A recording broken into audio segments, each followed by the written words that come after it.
Hi. We are. Me too. I'd like to talk about alignment. It's all we ever talk about. Yeah, I know. And yeah, my life is great. I have plenty of time and plenty of work and everything flows.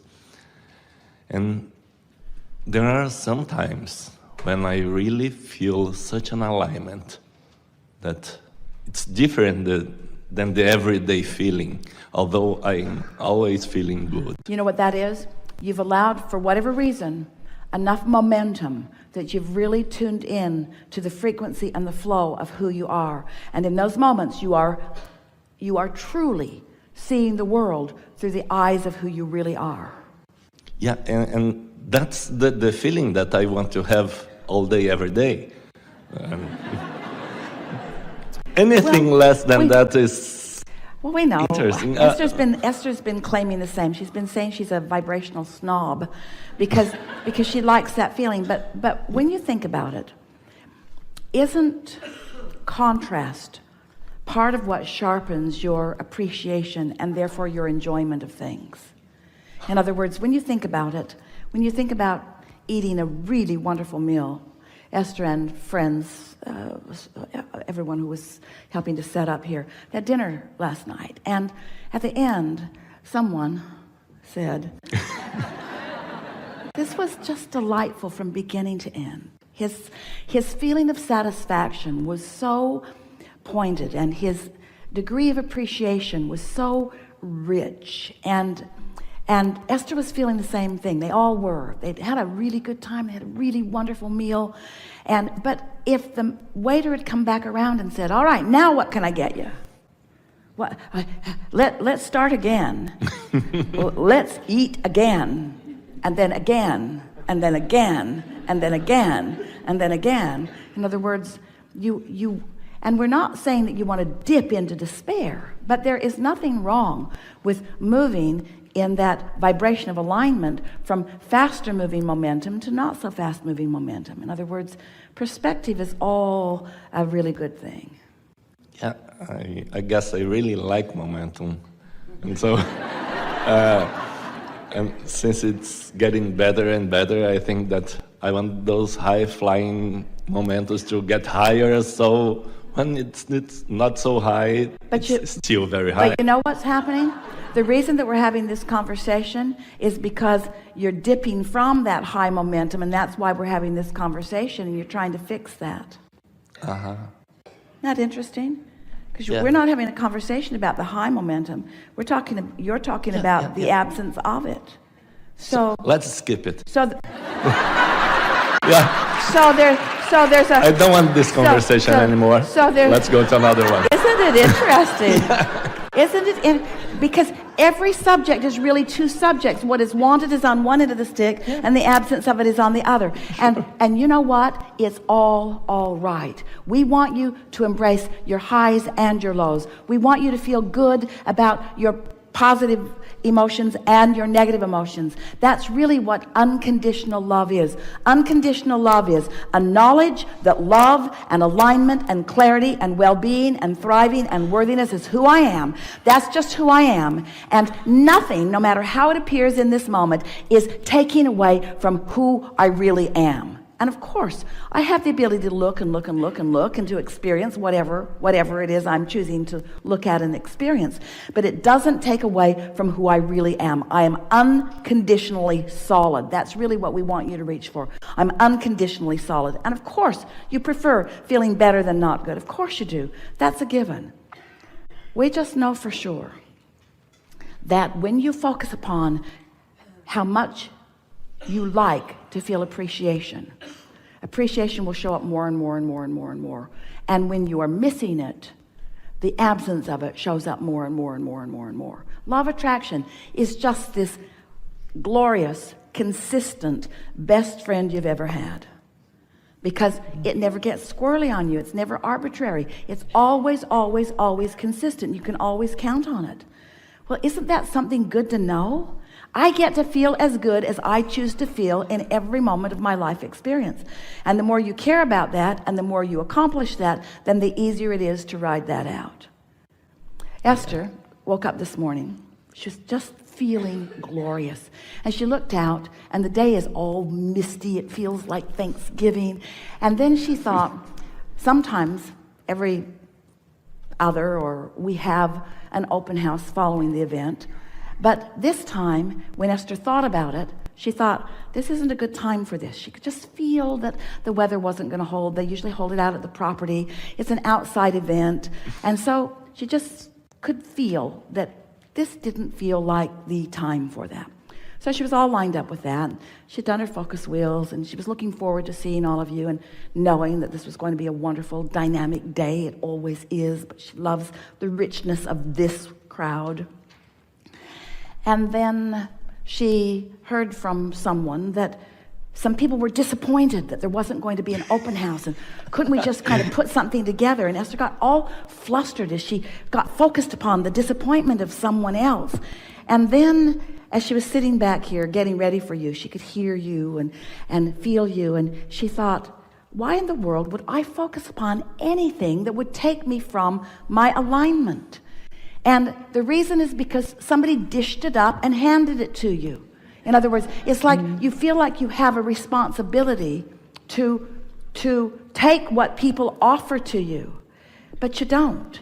Your responsibility is to stay in alignment with who you are, no matter what. So we give this to you in a very specific way, because you cannot be a pleaser of others and a maintainer of your alignment at the same time. They don't go together, because what others think they need from you in order for them to be happy sometimes doesn't have any momentum going for you. Sometimes it's out of alignment with what your intentions are, you see. You have to be joyfully selfish. You can't be other. I am. You can't be other than selfish. You can't be other than selfish, because you cannot perceive outside your perspective of self. But you have to just decide that how you feel matters a lot. And you have to have this sort of self-policy that says, I care so much about you that I'm not going to stand on my head to please you. I'm going to keep myself in alignment with who I am so that I have plenty to give you. And once you get that figured out, then you're steady. Then you're steady. Oh, you'll have little blips. You'll have little things, little tuning points. But for the most part, you'll be tuned in, tapped in, turned on, just as you said you would, and just as you deserve to be. How many, as far as beliefs, how many core beliefs do people have? Is there? And there I am. I'm focused on it again. I get it. Well, let's get back to the really core of who you are. From the source energy perspective of who you are, so there is not believing, and then there is hoping, and then there is believing, and then there is knowing. That's sort of the continuum of this vibration of belief. So the source within you knows these things about you. And if you want to talk about core beliefs, we think these are the beliefs that we would be focused upon. You are worthy beyond description, and you are brilliant beyond description. You are good. You are source. That is your core. And every bit of moving from that is a flawed premise and a distortion. So there are so many things that humans focus upon out here in the physical world that contradicts their core beliefs. Now, there are many more we can go for. A core belief, a source energy, core belief is that all really is well. Yeah. That we are eternal beings. So think about how many things that you might stumble across in a day that contradict that knowing that the source within you holds, that well-being does abound. Well, so maybe it would be easier for you to just say, well, I've got one core belief, and that's in well-being. And hey, anytime I deviate from that, then I get crossways of what the source within me really knows. So then you take that knowing that source within you holds, knows, is, and understand that source, inner being, whatever you want to call it, is focused right here out on the leading edge with you, right here in the moment where you're doing whatever it is you're doing, with all of that knowing, that core believing, that opinioning, all of that focused right here with you.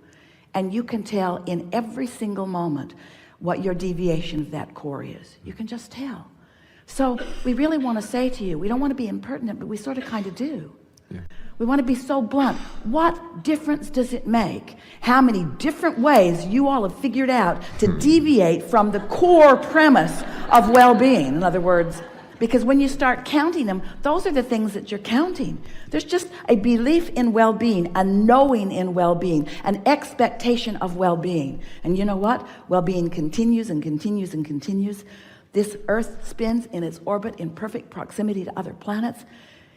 Every now and again, something will happen, and Esther and friends will say, oh, wow, can you believe that the law of attraction and the universe is so good that they could provide that kind of rendezvous so that we could have that fun? Esther pulled into the hotel yesterday in her new Denali, and when she pulled in, she was talking to Jerry all the way because she and Jerry, they got lost every time they came downtown. Every time they came downtown.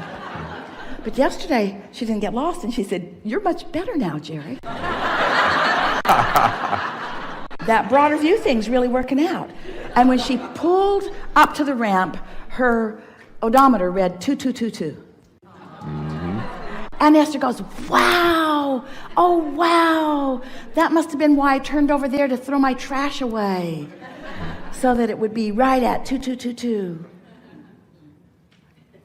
And we say, that's child's play.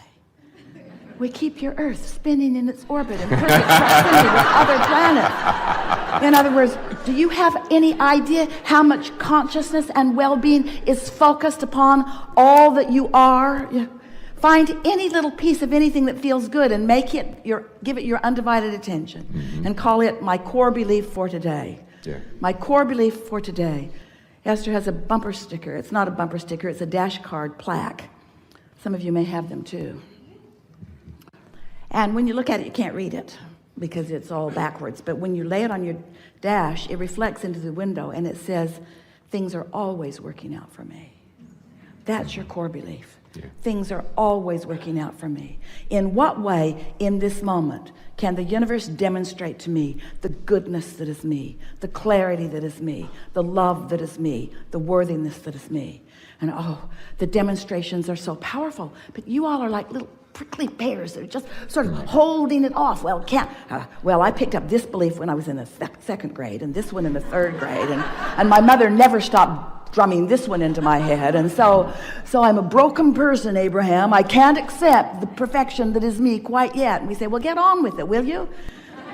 Begin looking for the evidence of your well-being, and as you start looking for that, you'll begin to find it.